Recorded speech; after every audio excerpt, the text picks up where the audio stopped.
To recap, what are the most important things that people can do to achieve radiant health? It is actually relatively easy to be on a path to radiant health because nature loves simplicity and only human beings tend to complicate things. First of all, use only miracle crystal salt whenever you want to use salt in your diet.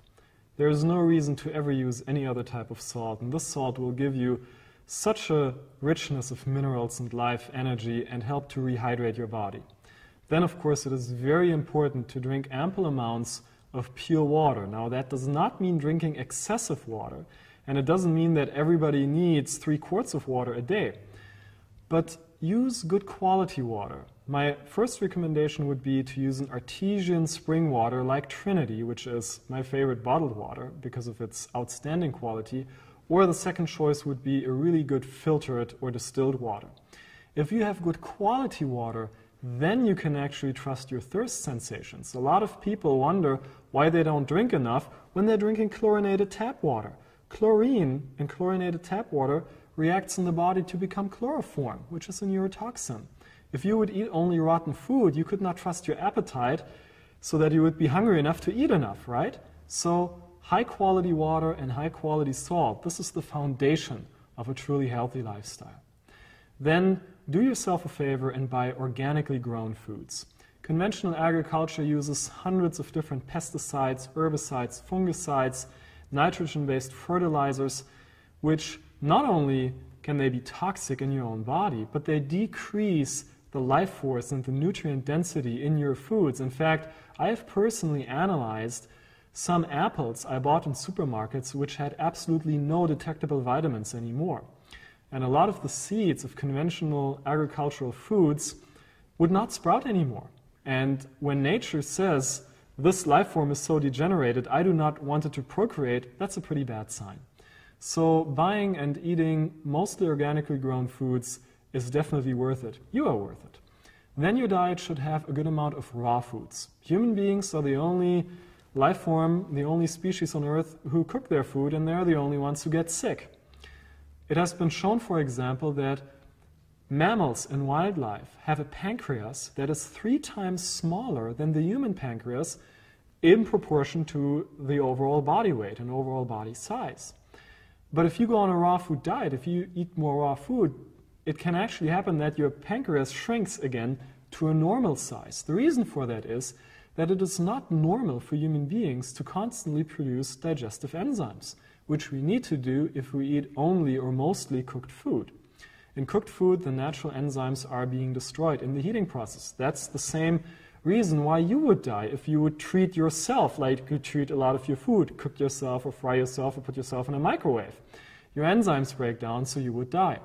Therefore, it's very important to stock up the enzyme reserve of the body, which has a lot to do with rejuvenation and healing of almost all chronic conditions that you may suffer from, to eat a good amount of raw foods. I recommend that 50% of your diet or more should be in the form of raw foods. And if you eat raw and cooked in one meal, eat the raw food first, because that's more easily digested. Contrary to popular belief, cooking is not a form of pre-digestion.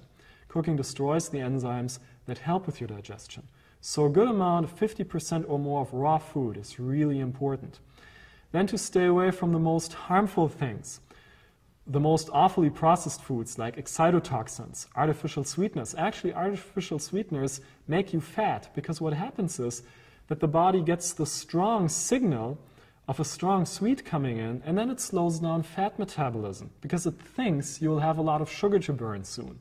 So only fat people you would use artificial sweeteners. I've never seen a really slim person drinking a lot of diet soda. It just doesn't happen. Also, stay away mostly from carbonated and caffeinated beverages. You can have those, a coffee after a meal for pleasure once in a while, that's okay.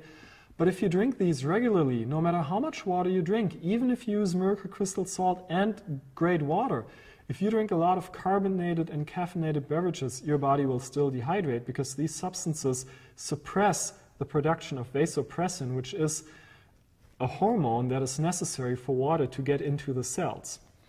Then it is also very important that you take care of a good fat supply in your diet. Low-fat diets, that's an outdated idea. We need the right type of fat.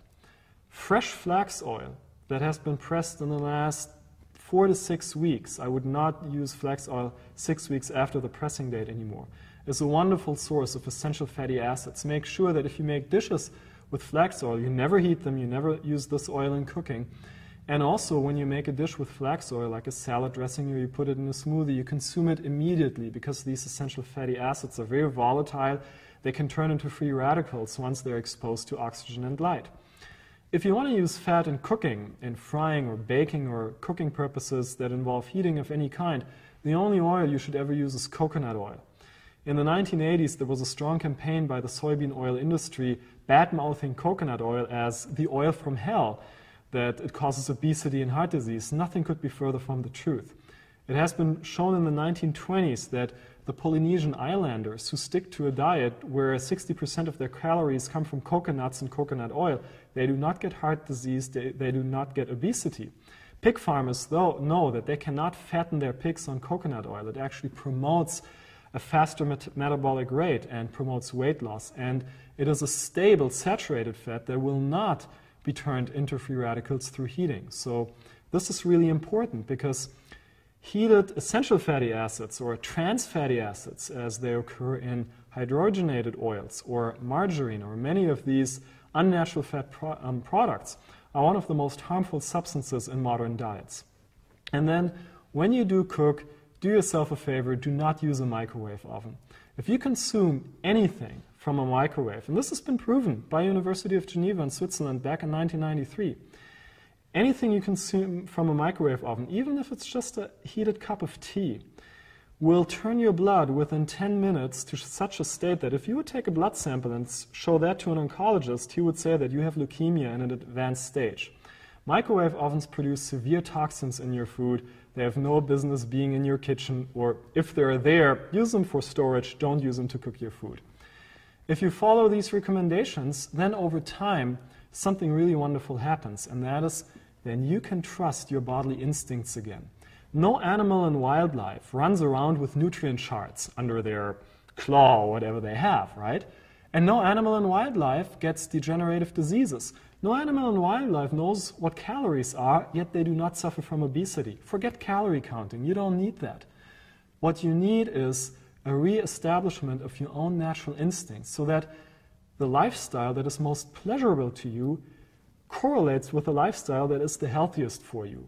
If you use miracle crystal salt, you drink pure, high-quality water, you buy organic foods, you eat enough raw foods, and you stay away from the most toxic things that occur in modern diets, such as trans fatty acids and microwave foods, then over time you will recover your natural instincts and you're on a way to radiant health without discipline, without pre-described diet programs, but just following what feels good to you.